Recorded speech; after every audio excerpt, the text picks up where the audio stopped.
Bonjour à toutes, bonjour, nous voilà donc mercredi 8 novembre 2023 pour vous parler de l'architecte blessé. Un sujet qui est assez personnel, je dirais, mais qui va certainement faire écho pour certaines d'entre vous. En tout cas, le but, c'est pas que vous vous retrouviez dans ce que je dis mot pour mot, mais en tout cas que peut-être que ce que je vais vous expliquer, vous raconter, vous fasse écho sur des choses, sur des réactions que vous pouvez avoir, des projections de ce que pensent les autres, de choses comme ça, ou de l'implication qu'on peut avoir dans une situation donnée. Donc je vais attendre peut-être un petit peu que vous arriviez. En tout cas, voilà, ce live un peu différent des autres, où ça va être un peu plus, voilà, une histoire un peu personnelle. Être voilà, une histoire vécue il y a quelques années déjà, hein. Le temps passe vite. Euh, donc l'architecte blessé. Pourquoi j'ai nommé ce live l'architecte blessé? Parce que il y a donc pour certaines, vous savez que j'ai fait des études d'architecture, j'ai eu le diplôme d'architecte. Et qu'est-ce qui a fait quelque part que j'ai arrêté ce métier? Donc entre autres les open space, mon hypersensibilité liée à des choses comme ça, mais aussi le fond aussi de cette raison, c'était qu'à l'époque où j'étais architecte, bon, j'ai jamais travaillé comme architecte proprement dire, mais toujours comme dessinateur projeteur, donc c'est vrai que le dessin sous une autre forme que celle d'aujourd'hui, mais en tout cas j'étais dessinateur projeteur avec ce diplôme d'architecte, mais en tout cas voilà, j'ai jamais exercé comme architecte. Et donc à cette époque-là, j'avais des personnes en fait de mon entourage, hein, que ce soit de la famille, que ce soit des amis, des personnes assez proches, on va dire, qui me présentaient de façon assez systématique comme Caroline l'architecte ou Caroline architecte. Et c'est quelque chose en fait que je ne supportais pas. Parce que bien qu'on puisse se dire c'est super d'avoir le diplôme d'architecte, tu es reconnu pour ton diplôme, tu es reconnu parce que tu as fait des études, des choses comme ça. Mais moi, en tant que personne, en tant qu'être proprement dit, en fait, je ne me sentais pas reconnue. J'avais l'impression que si j'avais pas été architecte, j'existais pas. J'avais l'impression que sans ce diplôme, Caroline n'existait pas. Que les gens venaient à moi uniquement parce que j'avais ce diplôme.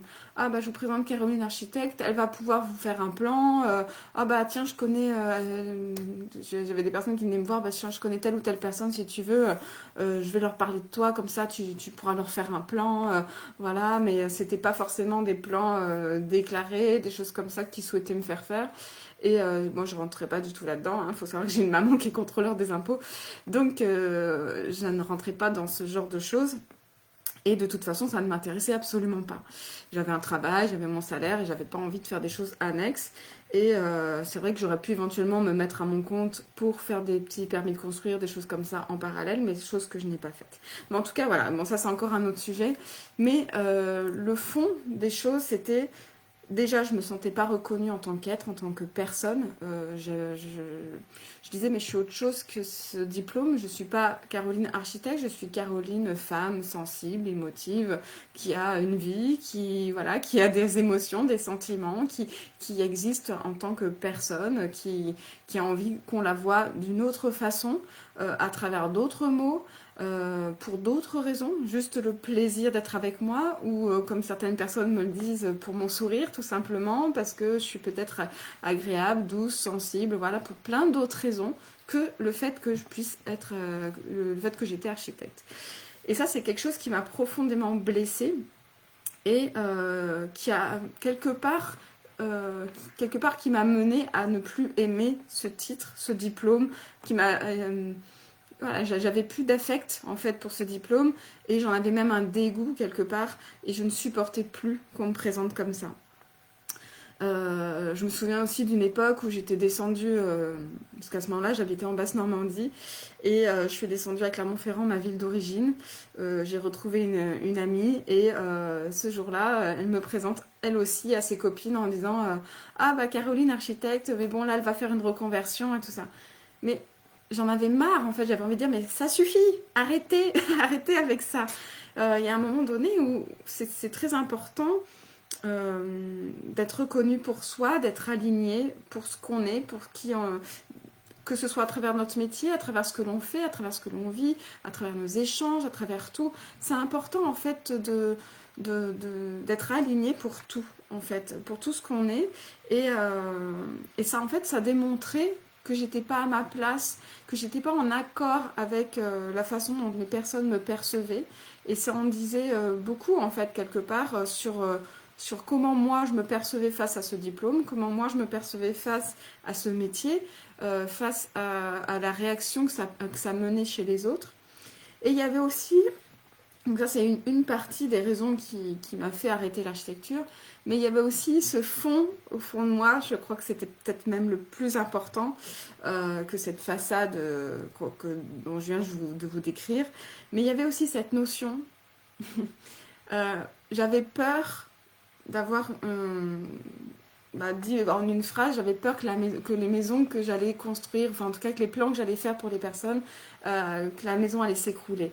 J'avais en fait cette peur de l'impact que je pouvais avoir sur le rêve d'une personne. C'est ce que on dit que voilà, une maison c'est quand même un crédit de toute une vie, c'est des économies de toute une vie, un rêve pour certaines personnes qui est très important. Et je me disais, mais si je fais la moindre erreur au niveau des fondations, au niveau de la structure de la maison, et que la maison s'écroule, je vais briser le rêve des personnes. Alors, vous me trouvez peut-être absurde, enfin, si vous êtes dans ce groupe, normalement non, parce que vous comprenez la sensibilité, l'hypersensibilité ou la surréaction qu'on peut avoir par rapport à un ressenti, une émotion intérieure en fait. Aujourd'hui j'ai beaucoup plus de difficultés à en parler parce que je le ressens plus en fait. Je le ressens plus donc je suis plus dans cette énergie de vous le transmettre comme j'aurais pu le vivre à l'époque. Mais il y avait vraiment cette notion-là. Et si j'ai cet impact, cette implication émotionnelle dans la vie des gens. Je veux bien faire, en fait, c'est un beau métier que d'être architecte, de construire des maisons, de dessiner des plans, de tout ça. Mais si tout ça virait à la catastrophe, en fait. Et en fait, quand on est dans la surréaction, dans l'hyper-émotivité, on se projette des choses qui n'existent pas. On se projette on se fait des films en fait, on se fait des films dans nos surréactions. C'est des surréactions émotionnelles, des choses. On est toujours dans la crainte, on est toujours dans la peur. Alors là, ce que je vous décris, c'est du plus plus plus, hein, parce qu'à l'époque, j'étais vraiment dans des choses, mais puissance 1000, puissance 1000, c'était incroyable. Mais voilà, mais même des détails comme là, par exemple, aujourd'hui, là, je suis arrivée pile à midi parce que j'étais en mission avant, un rendez-vous avant. Et ça m'est arrivé aussi hier, la peur d'être en retard. Ah bah oui, mais je suis en retard et comment je vais faire si je fais pas mon live? Et puis je vais peut-être décevoir les gens. Et puis ceci, et puis cela. En fait, on se fait une montagne de choses en fait qui ne sont pas graves, mais on va en faire une montagne. C'est ça la surréactivité. Hier, j'avais rendez-vous pour une séance de groupe pour la méthode crémotive. J'avais un rendez-vous avant qui a traîné, sur lequel je n'avais aucune maîtrise, hein, je pouvais rien faire, c'était pas de ma faute. Le rendez-vous a traîné, du coup j'ai emmené cette personne, j'ai dû ramener cette personne en retard chez elle, du coup, puisque son rendez-vous a pris du temps. Comme je suis arrivée en retard chez elle, j'ai quand même eu 3 quarts d'heure de retard pour mon rendez-vous de séance de groupe. Et ben c'est des choses, tout de suite, hop, on est dans la surréaction. Ah mais qu'est-ce qu'elles vont penser? Et puis je vais pas paraître professionnelle. Et puis comment elles vont réagir? Et puis peut-être qu'elles ont d'autres rendez-vous derrière aussi. Et à ce moment-là, je vais les mettre elles aussi en retard. Et voilà, et en fait, il y a tout un système qui se met en route mentalement, émotionnellement, où on se sent coupable, voilà, et on a peur du coup suite à ça, peut-être d'enclencher, enfin il y a la blessure de rejet, hein, d'enclencher le rejet, de dire la personne ne va plus m'aimer, la personne elle va plus vouloir me suivre, je me sens dévalorisée, je me sens pas à la hauteur, etc. Alors qu'en fait non, simplement, il y a des circonstances dans la vie pour lesquelles on n'y est pour rien. Entre autres, c'était totalement le cas pour hier et ça a failli être le cas pour ce midi. Il y a des choses, on n'y est pour rien. Ce retard de rendez-vous m'a mis dans les bouchons de Marseille. Forcément, bah, du coup, ça a entraîné mon propre retard. Alors qu'à la base, tout était cadré, j'avais une heure d'espace-temps entre tout était bien organisé, bien ficelé. Normalement, il n'y avait aucun souci. Donc, il y a des choses qui ne sont pas qui sont pas de notre faute et tout de suite qui vont nous faire monter en pression. Tout de suite, on monte en pression. Et cette pression-là, elle va être proportionnelle à notre état de base, en fait. Plus on va être dans un effet de cocotte-minute où on va superposer toutes nos émotions qu'on n'a pas exprimées, qu'on n'a pas éliminées au fur et à mesure, plus ça va se superposer et plus on va être dans un état de surréaction, de cocotte-minute. Euh, donc hier, voilà, moi j'étais pas dans cet état-là plus comme j'ai pu l'être par rapport à l'architecture ou autre. Mais tout de suite, je me suis inquiétée. Mais il y a aussi le respect de la personne, de dire, bon, bah, j'ai prévenu que je serais en retard. Voilà, mais à l'intérieur, dans la tête, il y a beaucoup de choses qui fusent en fait. Et c'est tout ça que je veux vous inviter à canaliser. Donc c'était super bien hier, parce que du coup j'ai eu ma séance de groupe juste après, où j'ai pu apaiser, me canaliser, en discuter avec elle. Voilà, ça a été quelque chose voilà, où du coup l'expression créative permet d'apaiser toutes ces émotions-là qu'on peut avoir. Donc l'intérêt de l'expression créative, c'est justement d'exprimer tout ça. Donc cet architecte blessé, en fait, si à cette époque-là, j'avais pratiqué l'expression créative, j'aurais pu travailler sur toutes ces émotions qui venaient se superposer à chaque fois qu'on venait me parler de Caroline architecte en me présentant comme ça. Bah, moi, cette phrase-là, je la supportais pas. C'était comme si, je sais pas, Roger plombier, voilà, mais on s'en fiche qu'il soit plombier, ce monsieur-là, si on le connaît ni en noir ni en blanc, qu'est-ce que ça peut faire en fait? On apprend d'abord à connaître la personne pour ce qu'elle est, et éventuellement, le métier qu'il ou elle fait, ça peut éventuellement nous servir ou pas. Mais je veux dire, c'est pas comme ça qu'on présente quelqu'un. Si je vous présente Caroline, tout simplement, une amie ou la copine de telle personne, une connaissance, voilà, mais pas par la présentation de son métier. En fait, la personne, elle a une personnalité, des traits de caractère. Voilà, il y a d'autres choses à dire avant de parler de son métier en soi. Sauf si, bien sûr, la personne demande qu'est-ce que vous faites comme métier, c'est normal d'en parler, mais ça vient dans une conversation en arrière-plan. Mais tout ça pour dire que si j'avais émotionnellement travaillé sur mes émotions à l'époque avec l'expression créative, si j'avais mis toute cette colère que ça me provoquait, si j'avais mis tout cet agacement, quelque part peut-être qu'au lieu que ça se cumule en moi jusqu'à me faire me dégoûter du métier, jusqu'à me faire petit à petit aussi m'éloigner des personnes qui me présentaient comme ça parce que j'en pouvais plus. Parce que je n'osais pas trop leur dire non plus, ou je le disais discrètement, mais elles ne comprenaient pas trop, parce que pour elles, ah bah oui, mais comme ça, je vais te faire permettre d'avoir du monde, je vais te permettre de te faire connaître, etc.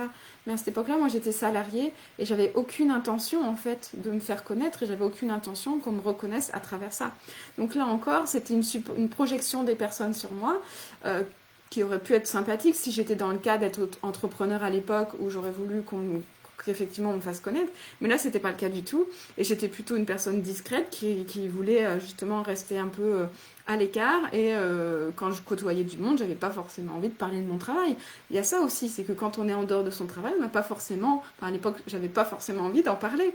Aujourd'hui, l'expression créative, c'est quelque chose dans lequel je suis complètement alignée, donc j'ai le plaisir d'en parler, ça me fait plaisir d'en parler, ça me fait plaisir de partager ça, et si je peux rayonner à travers ça, j'en suis heureuse. Mais à l'époque, c'était pas le cas. Je le vivais déjà pas très très bien parce que je me sentais pas à la hauteur de ce diplôme, justement parce que j'avais cette crainte de faire du mal aux rêves des personnes si la maison s'écroulait, etc. Donc en fait, tout ça, cet état émotionnel, c'est quelque chose que j'aurais pu canaliser. Alors peut-être, après, bon, j'aime beaucoup ma vie d'aujourd'hui et je regrette absolument pas mon parcours, mais peut-être en canalisant mes émotions, peut-être que je serais restée dans l'architecture. Peut-être qu'aujourd'hui, je serais vraiment une architecte accomplie. Peut-être que j'aurais pris de la place, de l'ampleur dans des cabinets d'architectes, et que j'aurais eu plus de place au niveau créatif, dessin, choses comme ça.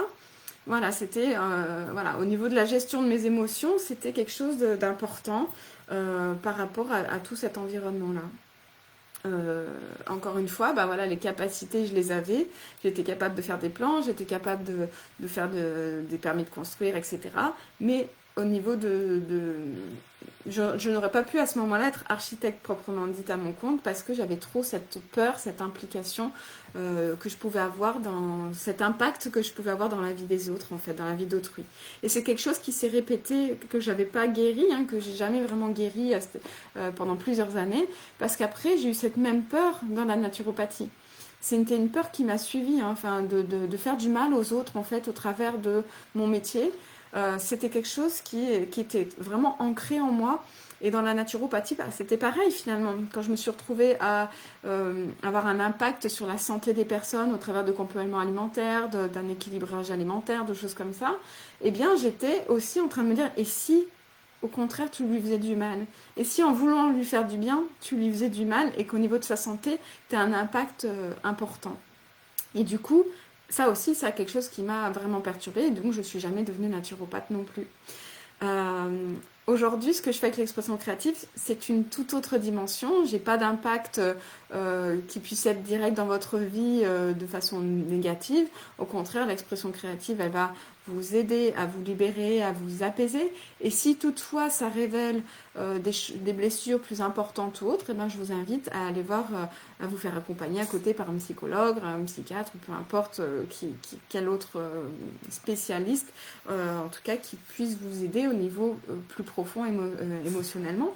Mais l'expression créative, en fait, moi aujourd'hui, je m'adresse à des femmes voilà, qui ne sont pas non plus dans des états psychologiques, qui n'ont pas besoin de psychothérapie ou autre, en tout cas pas reconnues, pas de façon, comment dire, un suivi vraiment important, pas de pathologie définie, on va dire, mais pour canaliser ses émotions au quotidien, canaliser son stress au travers de la créativité, de l'expression créative, par le dessin, l'écriture, le collage, la peinture, des choses, des activités manuelles qui sont agréables et qui vont vous faire du bien par les couleurs, par les nuances, par les textures, par la matière, par le fait d'impliquer ses mains, d'impliquer son corps, le fait de projeter sur la feuille ce qu'on ressent, voilà, en fait, le but, c'est de le faire petit à petit, que ce soit pas une grosse charge émotionnelle qu'on vient tout balancer d'un coup. Là, on va le faire petit à petit, couche après couche, tranquillement, doucement. Et donc, si j'avais réussi, si j'avais pratiqué l'expression créative à l'époque, quand j'étais dans l'architecture, bah, peut-être que toutes ces émotions que je ressentais face au fait que je me sentais pas à la hauteur, pas à l'aise quand les personnes me présentaient, que j'osais pas dire ce que je ressentais par rapport à tout ça, eh bien peut-être que voilà, j'en serais arrivée enfin, peut-être que j'aurais conservé ce métier de dessinateur projeteur, peut-être que je serais vraiment devenue j'aurais pris ma place d'architecte proprement dit, parce que j'étais architecte, j'avais le diplôme, mais peut-être que j'aurais vraiment pris cette place où j'aurais trouvé le cabinet d'architecture qui m'aurait permis de vraiment prendre ma place par rapport à tout ça, parce qu'émotionnellement, j'aurais pas été prise dans toute cette projection-là que je pouvais avoir dans ma tête, dans mon esprit, dans mon ressenti, dans mes émotions, sur l'implication que je pouvais avoir dans la vie des autres au travers de leur projet de cœur, parce que construire une maison, c'est quand même un projet de cœur, parce que mon premier travail dans l'architecture, donc j'ai travaillé 4 ans dans un cabinet d'architectes qui s'occupait de réhabilitation de maisons anciennes. À l'époque, j'étais donc en Basse-Normandie, donc c'était sur des longères. Je faisais de la réhabilitation, restauration de longères, des agrandissements, des choses comme ça. C'était super intéressant. J'allais mesurer les maisons, refaire les plans à l'identique, enfin les plans réels. Hein. J'allais mesurer sur place les pièces, la maison complète, et je recréais la maison à travers d'un logiciel. Et voilà, et après on faisait de la création en réaménageant l'espace. Voilà, donc c'était mon boulot de l'époque, donc en réalisation de maisons résidences secondaires ou maisons principales. Ensuite, j'ai travaillé il y a eu la crise sanitaire qui a fait... la crise économique, pardon, à l'époque, qui a fait que j'ai été licenciée pour raisons économiques. Et ensuite, j'ai travaillé dans plusieurs cabinets d'architectes. Et là, du coup, c'était complètement autre chose, c'est du marché public, donc de la réhabilitation de mairie, de préfecture. Il y avait plein de choses, hein, de bâtiments industriels, de choses comme ça. Donc j'étais dans plusieurs cabinets d'architectes et j'ai fini dans un bureau d'études.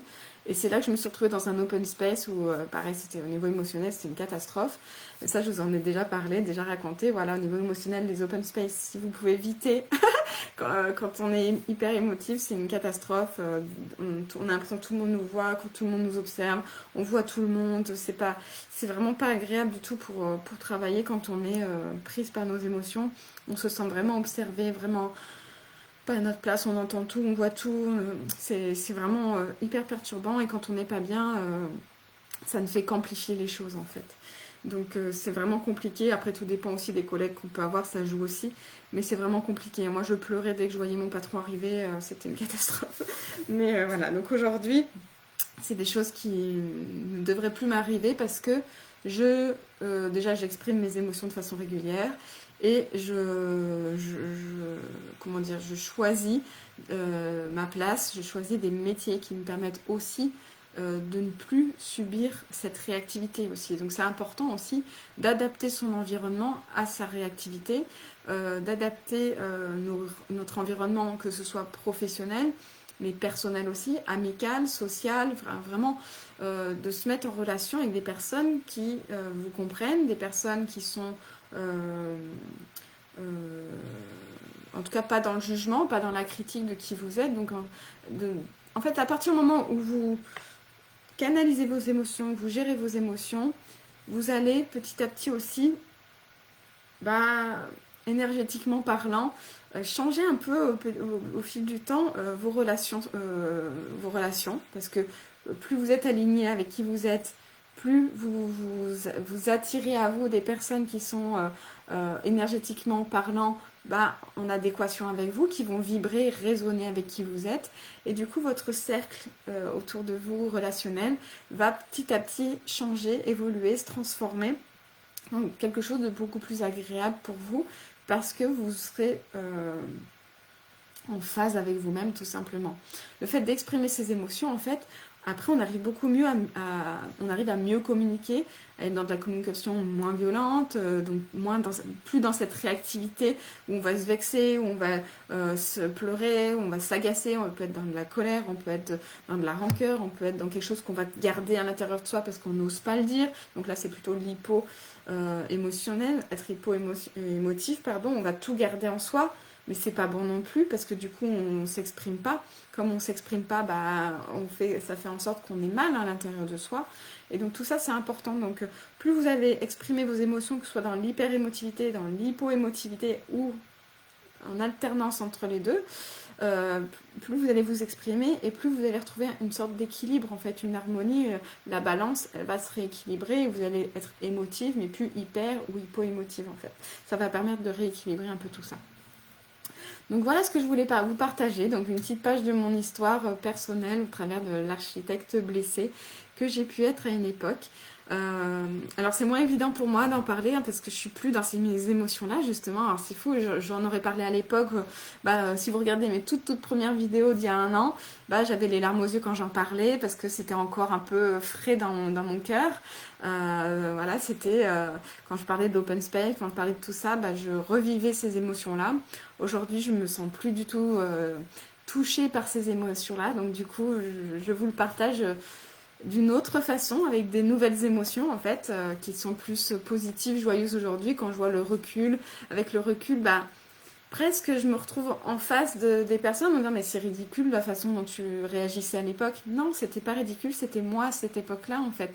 Nos émotions sont pas ridicules, elles nous font évoluer, elles nous font... c'est pour ça que je dis que c'est nos alliés, parce que grâce à ça en fait j'ai changé mon environnement, en fait j'ai changé de métier. J'ai changé les personnes autour de moi, j'ai carrément déménagé. Moi, j'ai tout quitté à l'époque. Je suis partie de la Basse-Normandie, je me suis retrouvée dans le sud à Béziers à ce moment-là. J'ai tout quitté. J'ai fait une première phase comme ça de quitter l'architecture. Ma mère n'a pas voulu. Je me suis retrouvée donc dans un bureau d'études, toujours dans l'architecture, mais dans un bureau d'études. C'était plus des cabinets d'architectes. J'ai dit, on va essayer autre chose. Et j'étais toujours mal et c'était même pire parce que je me suis retrouvée en open space, donc c'était encore pire. Et tout ça a fait que du coup j'ai vraiment pris la décision finale d'arrêter l'architecture. Je me suis retrouvée dans la naturopathie. Ben voilà, j'ai été après dans des métiers plus proches de moi, dans la compréhension plus davantage de l'être humain, du côté des émotions, du côté de tout ça. Je me suis rapprochée de quelque chose qui faisait plus sens pour moi. Donc du coup mon entourage amical et autres et des rencontres que je faisais a changé aussi. Tout a changé. Puis après j'ai finalement pas fait la naturopathie comme je l'avais pensé à ce moment-là. Je me suis retrouvée dans un magasin bio, j'ai évolué. Enfin, voilà, ce sera l'objet d'un autre live éventuellement, mais voilà. Et je regrette pas parce que tout ce cheminement m'a mené aujourd'hui à mon métier de praticienne en art-thérapie, que je dis plutôt praticienne en expression créative, c'est ce que je préfère. Mais ça m'a mené à ça aujourd'hui. Et aujourd'hui, je suis pleinement heureuse. Donc, vous voyez l'importance de nos émotions qui nous font cheminer, évoluer. Il y a des moments où il faut nous écouter, des moments où il faut agir, des moments où voilà. Et nos émotions, elles sont là pour nous indiquer où est-ce qu'on en est par rapport à notre alignement. Est-ce qu'on est aligné ou pas? Est-ce qu'on est heureuse ou pas? Est-ce qu'on met en action des choses ou pas pour aller vers cet alignement? Est-ce que, voilà, un peu nos émotions, c'est un peu comme la jauge, dire non, non, non, t'es un peu trop à gauche, t'es un peu trop à droite, recentre-toi. En fait, nos émotions, elles sont là vraiment pour nous dire recentre-toi, rééquilibre-toi. Je vous en ai déjà parlé par rapport à la naturopathie. C'est cette recherche d'homéostasie. Notre corps, il est en perpétuelle recherche d'équilibre. Ça s'appelle l'homéostasie. Et c'est ça, en fait. Et nos émotions, elles cherchent à nous rééquilibrer, tout simplement, par rapport à cette recherche d'homéostasie, que ce soit par notre réaction physique, par nos émotions, par tout ce qu'on fait, notre corps, il recherche ça. Si on est dans le froid, il va chercher l'équilibre vers la chaleur. Si on est dans le chaud, il va chercher à se rééquilibrer dans le froid. Voilà, notre corps, il est comme ça. Donc c'est super intéressant. Voilà ce que je voulais vous partager aujourd'hui. Je suis partie un peu dans tous les sens. Je suis désolée, mais c'est parce que justement j'étais en retard, enfin juste à l'heure, et j'ai pas pris le temps de me recadrer au niveau de mes pensées. Mais ça montre bien qu'au niveau émotionnel, aujourd'hui je gère tout ça et que c'est pas grave. Il n'y a pas mort d'homme de toute façon. Et au pire, j'aurais pu repousser le live. Ou voilà. Et vraiment, c'est ça aussi. Aujourd'hui, je suis en mesure de prendre du recul sur les choses. Qu'à une certaine époque, tout était catastrophique. Tout était une catastrophe. Tout était, oh là là, mon Dieu, et comment je vais faire ci, et comment je vais faire ça. Et puis les autres, ils vont penser ci, et puis les autres, ils vont penser ça. Et puis ça va avoir cet impact-là. Et puis, en fait, je m'en faisais un monde, mais c'était impressionnant. Je m'en rendais mais vraiment malheureuse et même malade. Donc vraiment c'est... Ah mince, je vois que j'ai un commentaire depuis tout à l'heure. Mais je le vois pas le commentaire. Je vais regarder sur Facebook. Mais voilà, donc vraiment c'est ça en fait. Hein.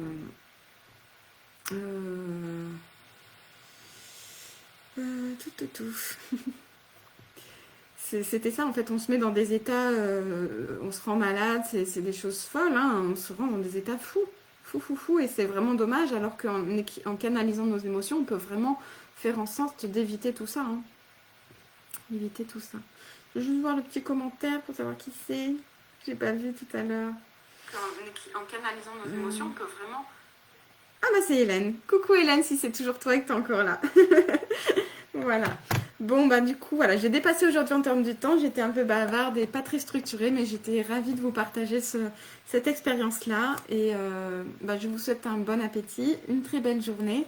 Et je vous dis à très bientôt, soit pour un mini-atelier, soit pour un prochain live. Je n'ai pas encore vraiment décidé de ce que j'allais faire suite au sondage. En tout cas, je vous remercie vraiment d'y avoir participé. Ça me permet de voir un peu ce que vous aimez moins, de voir un peu comment agir. Peut-être que je vais faire une semaine sur deux. En tout cas, ce ne sera pas au même horaire parce que il y a quand même pas mal de Canadiennes dans... Coucou Hélène. Il y a encore pas mal de Canadiennes dans... Il y a pas mal de Canadiennes, de Belges dans le groupe. Et enfin, le Belge, je sais pas pourquoi je dis ça, mais les Canadiennes donc, qui ont du mal à regarder mes lives parce qu'au niveau des horaires, c'est 6 heures de moins. Donc du coup, je vais plutôt faire des mini-ateliers l'après-midi ou en fin d'après-midi, horaire française, pour que ce soit plus accessible pour les Canadiennes en direct. Et voilà, donc, et puis les lives, pour l'instant, je les laisserai, je pense, à ce moment-là où je vais voir. Je vais vous tenir au courant. J'hésite encore sur tout ça. Voilà, en tout cas, une belle journée à vous et à très bientôt. Je vous tiens au courant. Merci à vous. Au revoir.